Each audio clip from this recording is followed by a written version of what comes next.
My name is Jenna, and you're going to get to know me in the next few minutes. I've had the opportunity to share my story, and every time it's very therapeutic for me.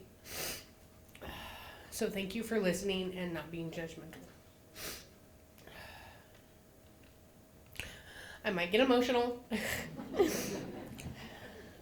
but bear with me. My tears are of a woman who has overcome great adversity and has come through the other side.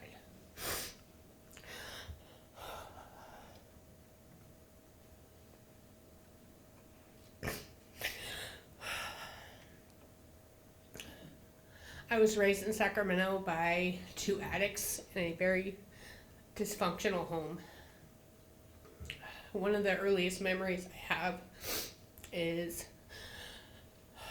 of my stepdad standing in front of our refrigerator, and it's open, and it's filled with nothing but Budweiser in it.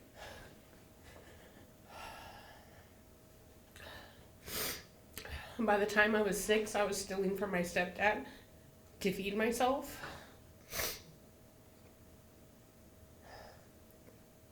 Because there would be days and days that I would go without eating. As punishment from stealing from him, I was forced to watch him physically abuse my mom. Can you even imagine that, experiencing that at 6? The pain and the fear never leaves you.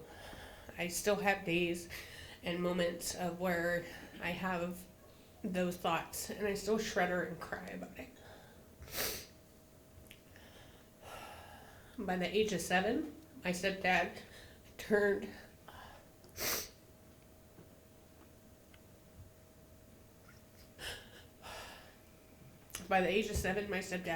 his physical abuse towards me.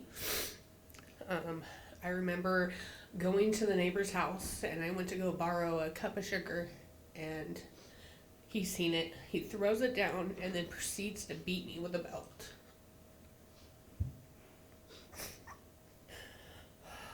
The abuse seemed to get worse and worse, not only for my mom, but for myself. Although this continued for many years, my mom chose to stay with him, and as I've learned today, she didn't know anything different. At the age of 8, my stepdad had threatened me in a way that he had never threatened me before. So this led me to being kicked out of my own home and having to live with different family members. I bounced around from house to house and in different counties. There was no place that I truly called home, and once again, I was failed by people that were supposed to love and care for me. I ended up with my aunt, her boyfriend, and my cousins. At this time, I was 10, and I was already smoking weed. I smoked weed not only because everybody else was doing it, but also because of the fact that it gave me an escape. It helped me forget about the abuse, and it also helped me forget about the horrific trauma that I had experienced. So not long after moving in with my aunt and her boyfriend started assaulting me, which led me to try meth for the very first time.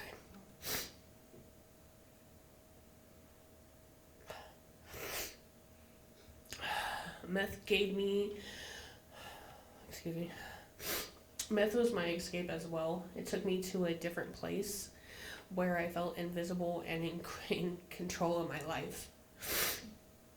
That was a fantasy that I wanted to live in over and over again.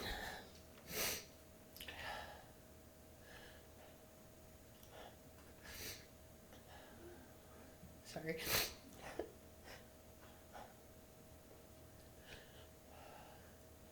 When I was 12, I was at school and I was in health class, and we were watching a video on sexual trauma. When we were watching that, I started to burst into tears. They sent me to the nurse's office, and there is where I disclosed the sexual abuse.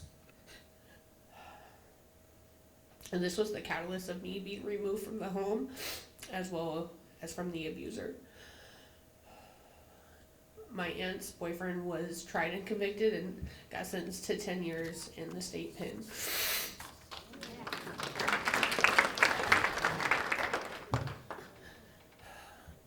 During that time, I was in foster care for about 6 months.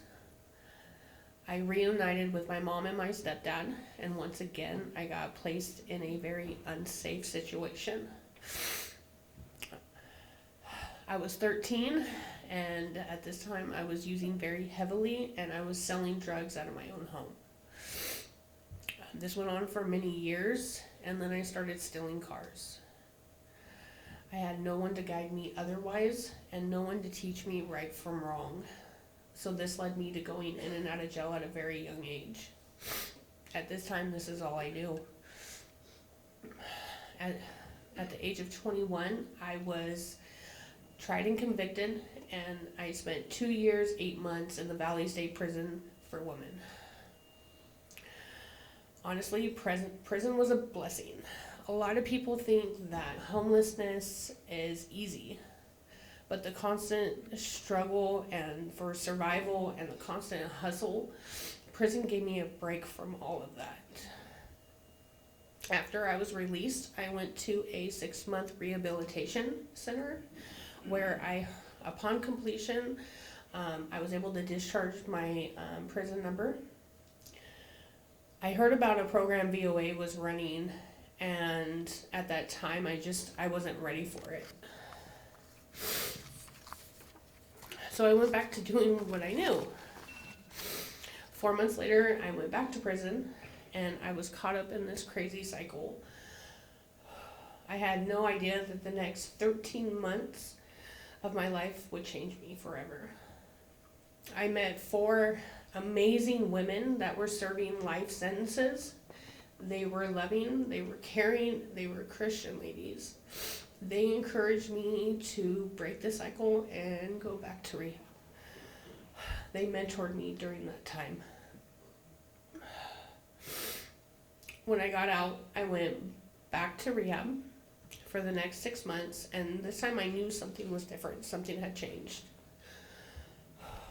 I'll never forget the phone call I got from Veronica Williams at the VOA Housing Transitional on December 15th of 2012.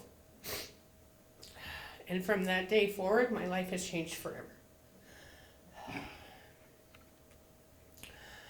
For what seemed like the first time in my life, I had goals. One of the goals was to complete my community service hours and get back on my feet. I had no idea that I would meet amazing staff that would become my lifelong friends, and some of them are here tonight. Greg Williams, Russ Miller, and Liz Garcia.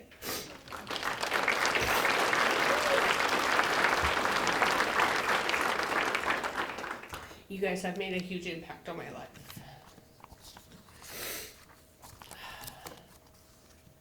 Russ was the first person to give me an employment opportunity, a 6-month employment with maintenance.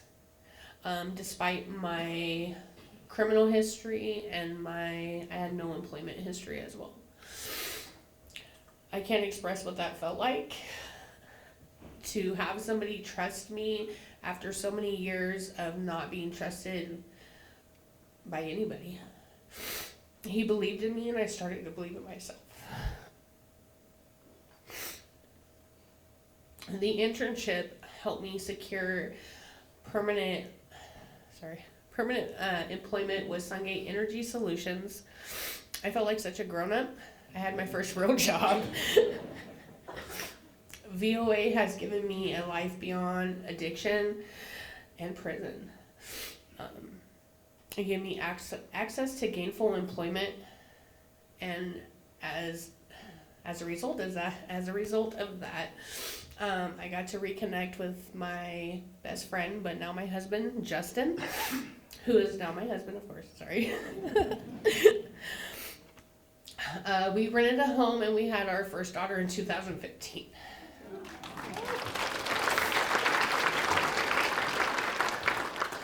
During my pregnancy, I ran into Liz Garcia, and she told me, hey, when you have the baby, bring her by. And once again, VOA changed my life in September of 2015. After meeting with Liz, Liz suggested that I should apply for a position at VOA. With her help and Greg Williams stepping in, I had an interview that week, and I was hired on the spot. My journey with VOA has changed me in so many ways. I have mentors like Sherman Haggerty, who has shown me how to be a better version of myself. I went from being a client 11 years ago to my new role and promotion as intake coordinator, site supervisor at our new El Dorado County Navigation Center.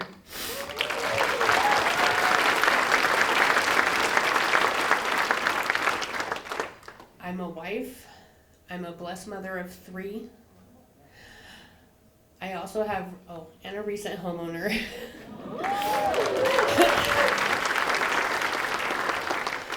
During that time, I also reconnected with my mother, who is now a big part of my life, as well as my kids.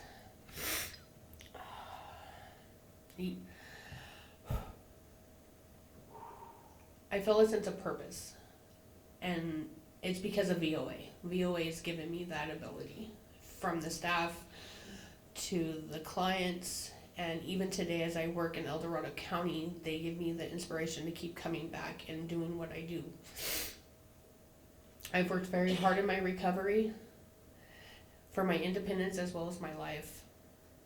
I have today a testament to people who came alongside me, who are now my family. I am now a testament today. I'm sorry. I am now a testament today, and that's because of the people who came alongside me, who are now my family. So thank you all for being here tonight and continuing to support the work we do at VOA. Our work transforms people, and I am proof of that. Thank you.